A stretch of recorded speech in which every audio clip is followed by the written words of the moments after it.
Welcome back to the Social Seller Podcast with Conor Paulsen, where we interview the world's highest quality communicators, professionals, business owners, creatives, and everything in between. It doesn't matter what industry you're in. If you're a high quality communicator, there's a good chance you're living a lot happier life, but you're also bringing those opportunities into your life almost like a magnet. My guarantee is that on this show, we only interview people that I, one, look up to, and two, that I know are going to continue to kill the game for years to come, and I want to make sure they're on your radar. But what I've learned is by asking the best questions, we get the best responses, and that's what the highest quality communicators, our social sellers, are all about. Let's hop inside to the Social Seller Podcast.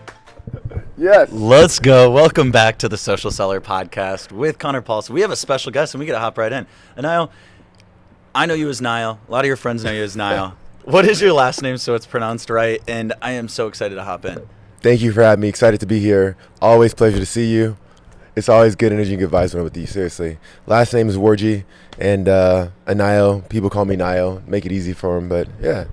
I love it. I love it. And this is a special guest for a handful of reasons. Now, out of all the guests, social sellers, we love communication at the highest level. And I think when you communicate at the highest level and live a congruent life, magical opportunities start to come, right? Almost like a magnet to opportunity. Meeting you, I knew this instantly. You communicate at a very high level, and right before we started this, you were going around asking everyone here, what's the one word that describes you, and what is the one word that describes you, and why? The one word that describes me would definitely be love, and the reason being that's the foundation of the source or the opening to anything that has meaning or long-term foundation that connects people. Anyone, songs, music, food, even drinks, travel, everything is revolved around love. It's a core to me of family, relationships, of kindness. It's just, it connects us as people. It's the fiber of who we are, and it's what drives a lot of people, and that's what I resonate with. I believe that if you start with love, anything is possible. It's limitless what you can do from there. And if you're sincere and genuine about it, and that's one word that I remember when we had this discussion, I asked you what your word was, and it resonated immediately that you were genuine. And honestly, that's why we connected. And it was something that was random, but we stayed connected. So you cross paths with lots of people, but you and I, when we connected, I knew instantly that it was going to be a connection forever. Brother, I love that. You're exactly right. And I you put it in better words than I was going after, right? And I want to give the quick context because I want to dive in. There's so many topics that I'm excited, right? There's no notes. That's the feedback we've gotten. So these are just how communicators communicate. We purposely tried to keep some of the conversations live for this, so I'm excited to dive in. Now, what I do know about you, Niall, is you were born in Seattle, right? Yeah. Or your Seattle's home. But you have traveled the world all over the place. I know you were in Australia for a long time. You've played basketball. I'm 6'3", and you tower me, man. You tower me. For anyone not seeing, and this guy he's one of the most fashionable friends that I have, and it's a very unique style. From the clothing brands you own to some of the highest rated meal and dining experiences in all of Southern California, you have your hands in so many things. Again, I value that you travel, and you travel like a real nomad, and you connect with people. And I think that's a part of why we resonate so much with each other, because we have a lens on life. But for anyone listening, right? You were so born in Seattle. What brought you to San Diego? Take us from, born. Wow. What was the upbringing like? How'd you get to San Diego? That's a powerful question, and I'd have to agree with you again, humbly, is like traveling is one thing that where you learn about culture, you learn about people, and to me it makes you like rich. From being able to see people from all over the world, connect with them, and do it in a way where you can actually hang out with the locals. So when I first met you, I remember that's one thing we talked about right away, is places that we both lived, and we were like, wait, you've been there, and like I was like, yeah, and you still travel to this day. So yeah, growing up in Seattle, Capitol Hill, it was very diverse.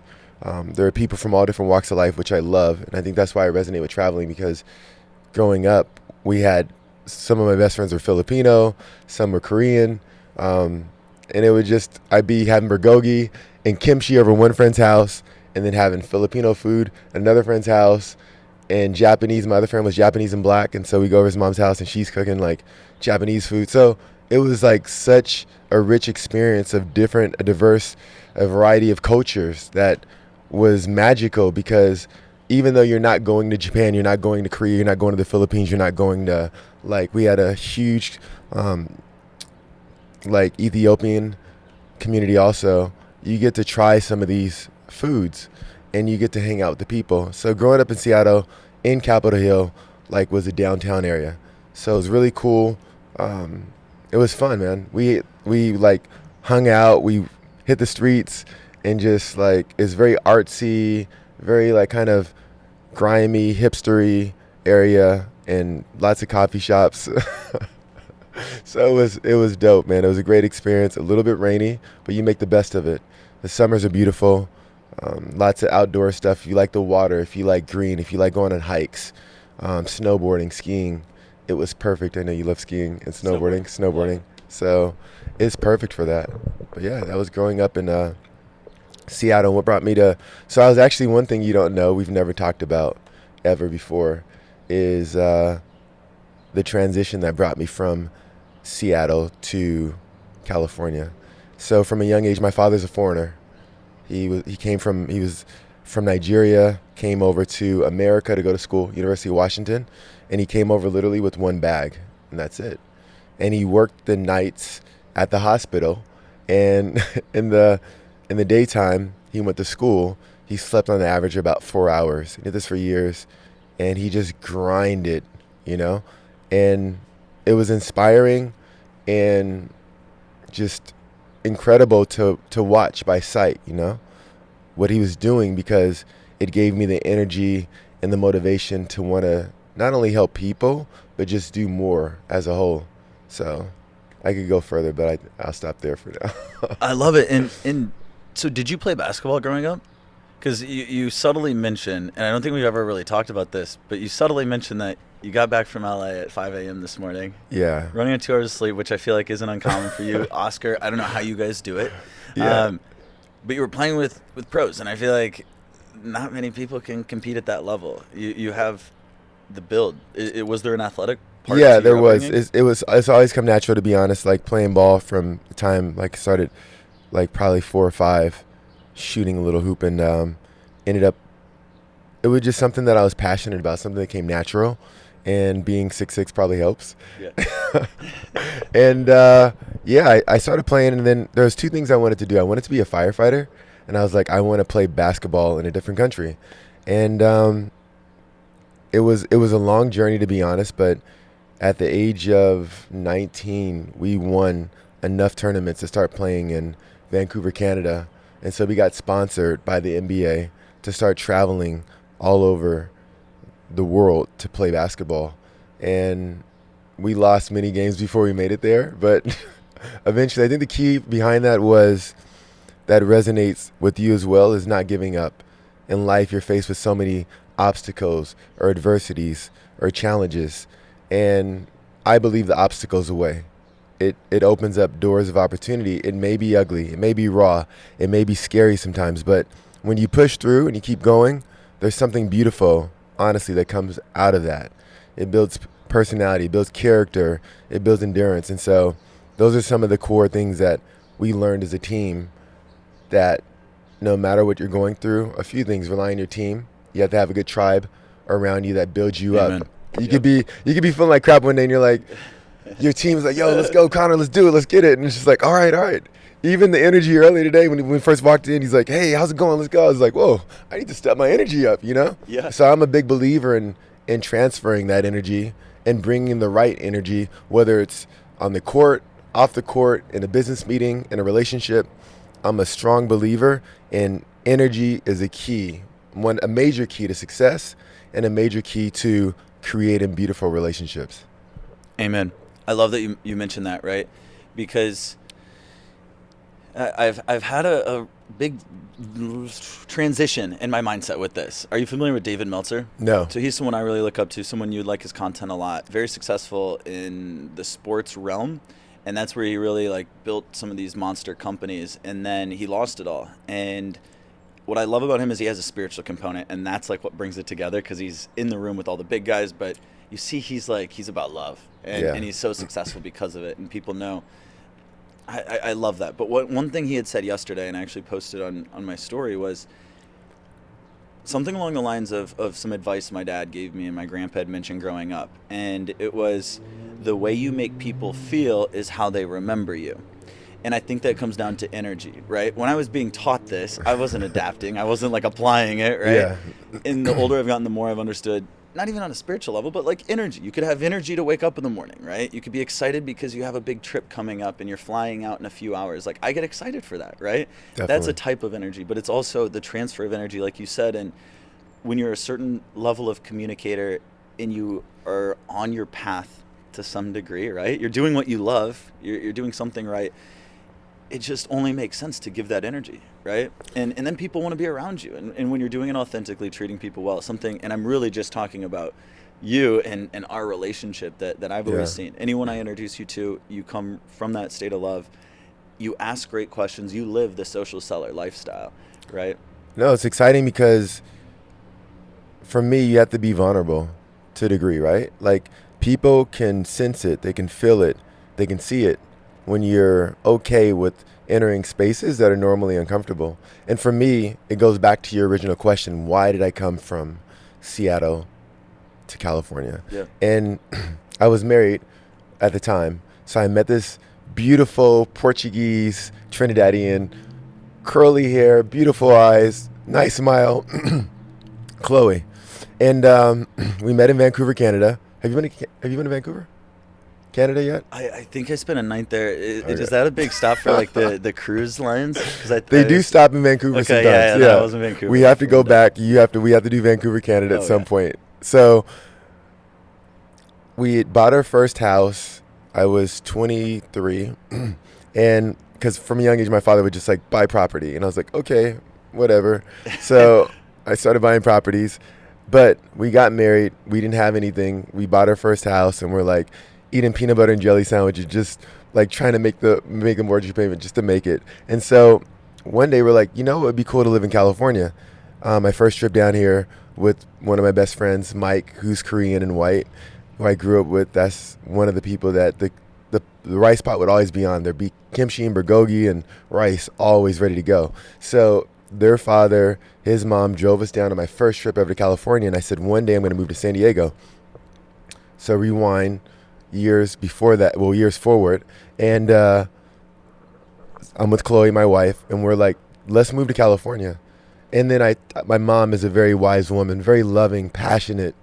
If you come to her house, the first thing she's going to do, we're going to eat. No matter what. She's like, Conor, what do you want to eat? What do you want to drink? And you're just like, no, I'm good. You're eating no matter what. So she resonates. I see this in you now. Both of your parents. She connects through, that's probably her love language, is feeding you. So, but she's just a giver. So I'm like, Mom, I want to move to California, but I don't know if I can do it. I don't know if I'm going to make it. I don't know if I have like enough money. I don't know if my mom's just like, you know what, just go for it. If it doesn't work, come back. And I was like, wow, okay. So such simple but powerful words. So we got a U-Haul. I literally had, I think, $1,500. And we just went for it. We drove, lived in Dana Point, like with people, with friends. We had friends. We lived with them for the first, I think, 3 months. And that's how I ended up in California for the first time ever. And it was insane. So to fast forward that story, why I resonate, I think, very well with a lot of the people here today is I ended up losing my wife to mental sickness. She became homeless. She suffered from paranoid schizophrenia. And somehow, so we're living in Dana Point, she goes off the deep end. And like looking back now, it's easier for me to identify mentally the things that she was telling me, like, I'm not feeling well. I don't understand why. But back then, I just thought she was having a midlife crisis. It's like, okay, she's over me. She wants to go party. She wants to just move on. But now looking back, it's clear to see some of the things that happened. And so, yeah, that was the beginning of a new life for me because I ended up looking for her. So she ended up like leaving. She moved to New York for a while. And then a friend said, hey, we ran into your wife, your ex-wife, but she was on the streets. She was hungry. And I'm like, what? And so she ended up getting moved back. They'll ship you back. If you're homeless, they'll ship you back to the city that you originally came from or close to it. She ends up going back to San Diego. We had never lived in San Diego. And I heard from a friend she was here. So I ended up looking for her for 6 months.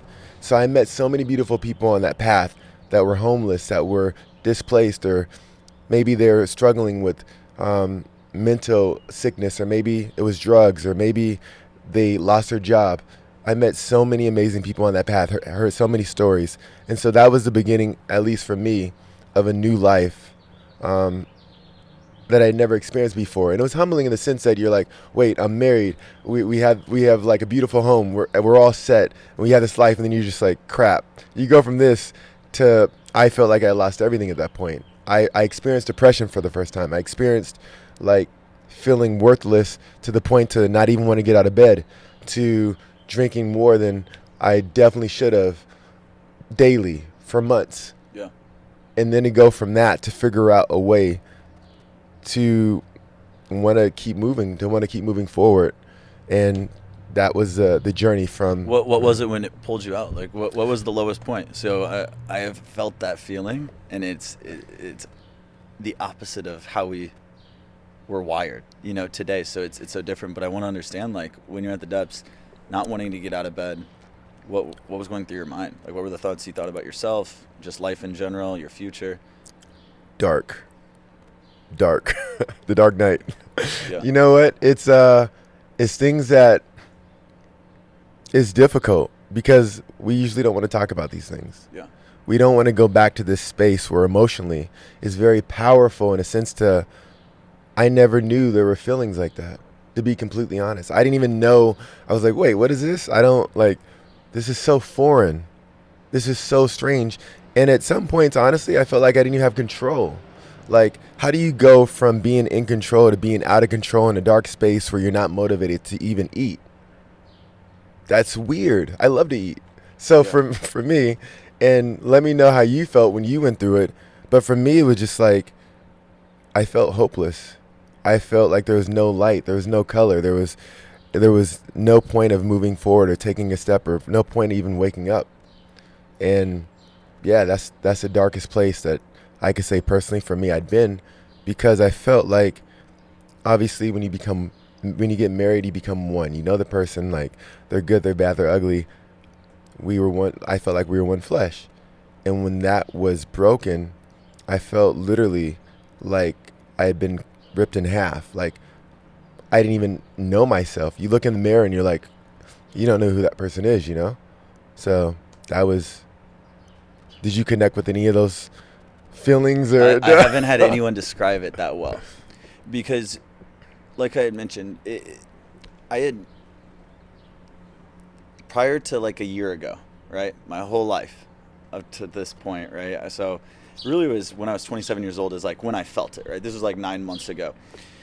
Prior to that in life, I did not understand how people felt depression or anxiety, right? Like anxiety, I just saw it as simply as like fear of the future and something you can't control. So why are you putting energy into it? Depression, fear of the past, something you can't control. Why, like, put it behind you. All of a sudden I had felt that, and I kept denying it,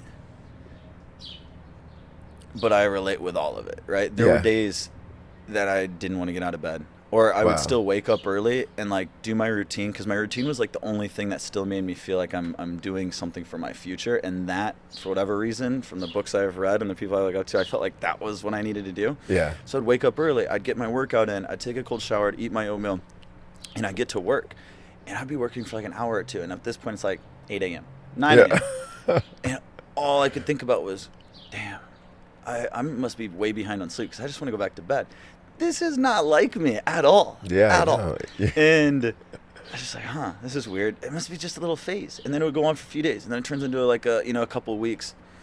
And I've had, in our family, I have siblings, cousins, parents that have all dealt with this. These are human emotions, right? But I almost think it was tied to ego, because I wanted to say like, no, this can't be me. Right? I just kept denying it. But then I had a family member that was like, hey, like, just go talk to a professional. Like, you don't have to do anything. I was like, no, I don't want to, because I don't want to be prescribed anything. Like, I don't want to take anything. I know naturally I can heal this.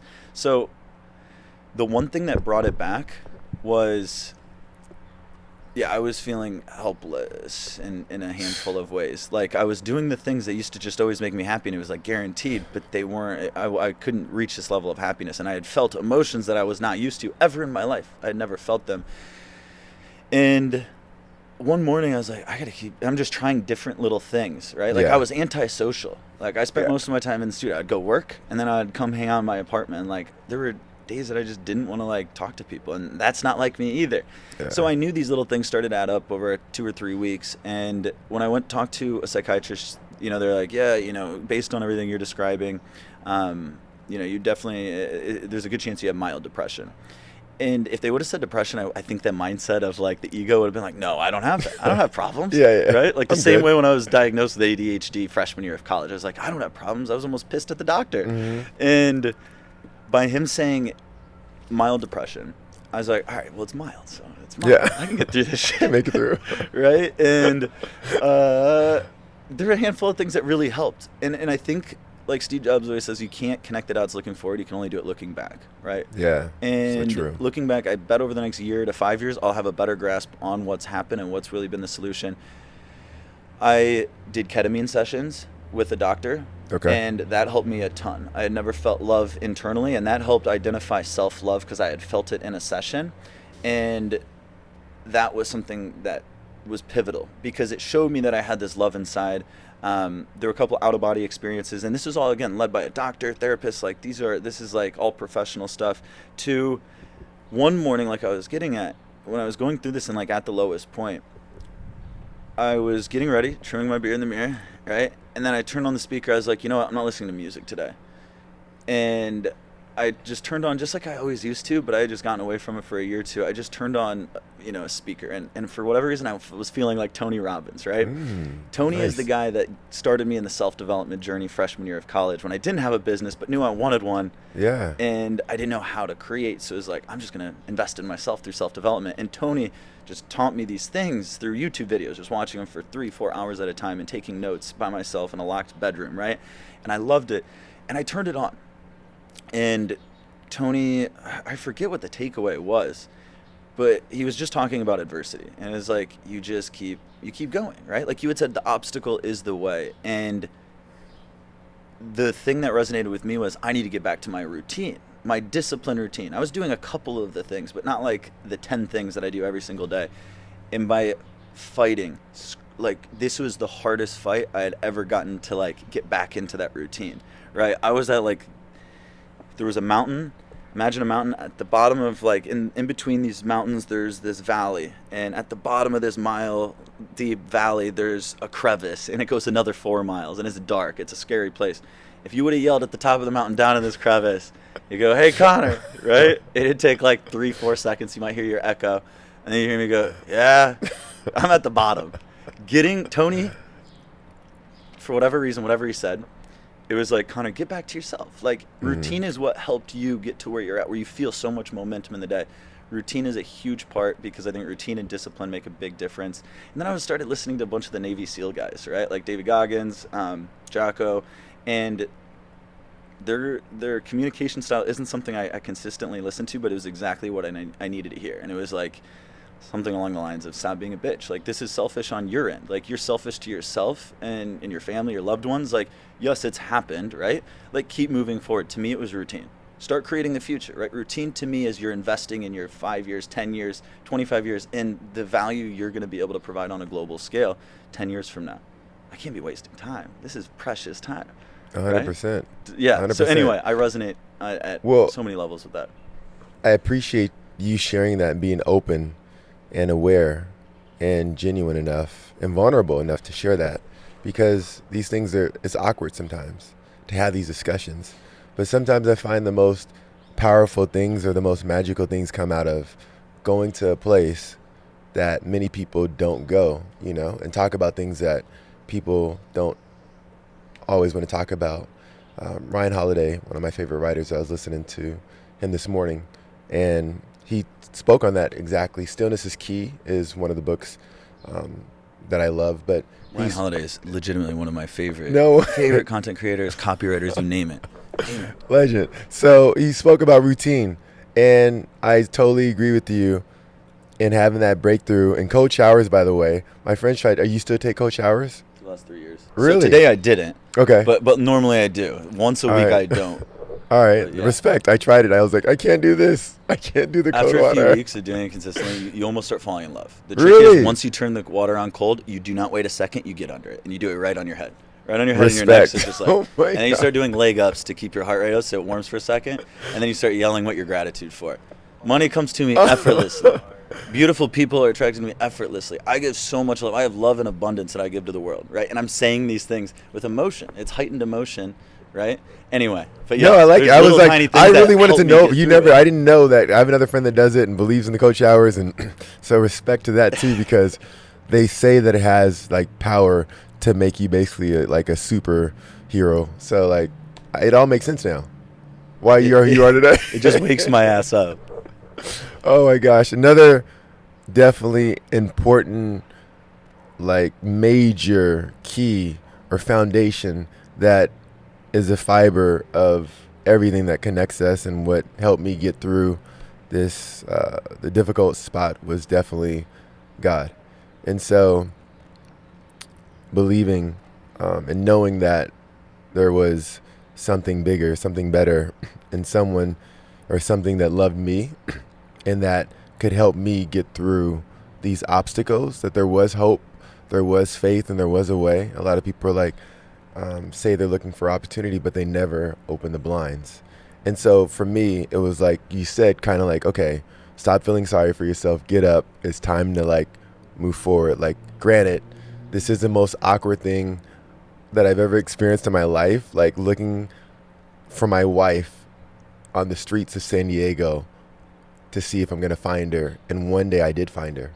And when I found her, she was living at the airport. She was covered in blankets, and I noticed by the bag she had, and her feet were dirty. She used to be a model. So imagine going from someone I was married to that was a model, more importantly, beautiful person inside, very humble, fun, vibrant, just full of energy. The energy that when you guys arrived, you just feel it lit up the whole world. Yeah. Like seriously, like when you step in a room, sometimes you just like, you meet someone and you're just like, whoa, like this person's like, they have good energy, and there's something that just resonates, just feels good.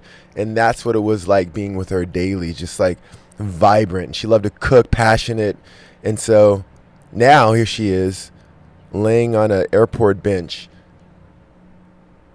literally black feet, and smells horrible, wrapped around in a blanket. And I'm trying to process, like, this is beyond awkward. I can't even like think of words to identify with what I'm feeling or it doesn't even seem real. Yeah. She's 10 feet away, doesn't see me yet. And I'm like, I've been looking literally for 6 months for this person. Driving from Laguna Beach to San Diego, sometimes twice a day, sometimes before work and sometimes after. And I finally find her. Wow. And I'm just like part of me is excited too, low key. I'm like, yes, Yeah. I found her, I've been looking for a long time, and you find this person. But then you find them and you're like, this is not what I thought it was going to be like. It's not like The Notebook. No. Yeah. This person is not the person that you remember being with.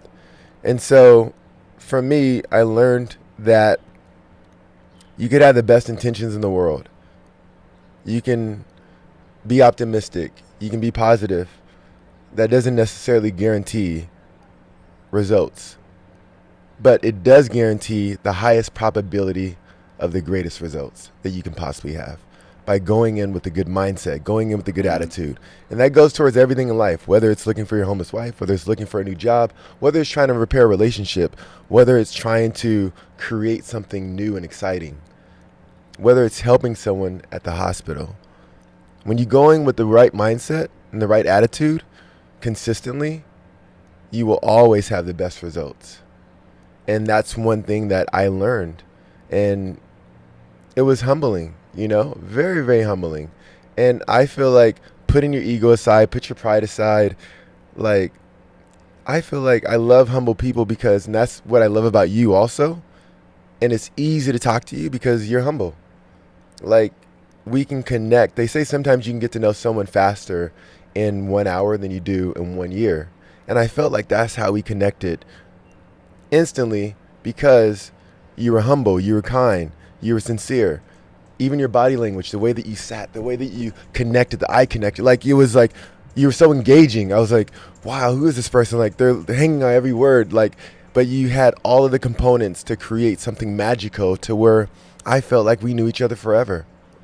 And Me so too, man. The exact same to you. I appreciate that about you, seriously. So I appreciate that. Thank you. Thank you. That is like the highest level compliment I can get, especially when it's someone you look up to. Like I look up to you, right? And we haven't known each other that long, right? We're both busy people, and we met right? at a party in Mexico under some crazy circumstances, and came back to San Oh Diego my and been gosh. connected. And I'm excited because I know this is the year where we're gonna continue to be able that it hits the physical world, right? Because we've Yeah. experienced this with each other.